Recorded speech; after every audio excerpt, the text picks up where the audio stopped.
50% number পেয়েছে, তার মানে কি 5/100, অর্থাৎ 100 মধ্যে কত সেটা হচ্ছে 17। তোমরা নিশ্চয়ই দেখেছ কোনো বিস্কুটের প্যাকেটে 19% বেশি বা 10% বেশি লেখা থাকে। 50% বেশি আছে, তার মানে কি মানে 50/100 অর্থাৎ 1/2 এই পরিমাণ অংশ বিস্কুটে বেশি দেওয়া হয়েছে, যেটা ফ্রি। বা কোনো কেনাকাটার উপর 10% বা 20% ছাড় লেখা থাকে।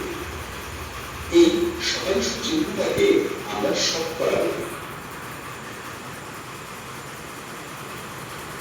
তাহলে এই পার্সেন্টেজ চিহ্ন আমরা জানবো এই শতকরা কি। শতকরা মানে 100 ভাগের মধ্যে কত ভাগ, অর্থাৎ 19% বলতে 100-র মধ্যে 19 ভাগকে বোঝায়। এবার একটা মজার অঙ্ক দিয়ে আমরা শতকরার একটা ধারণা তৈরি করি।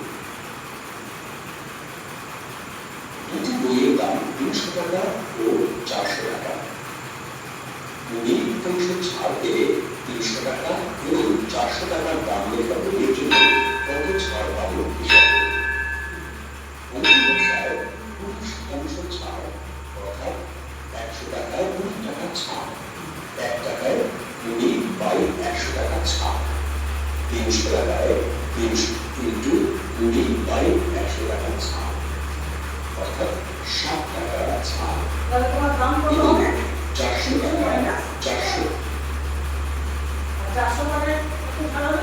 20/100 অর্থাৎ 80 টাকা ছাড়।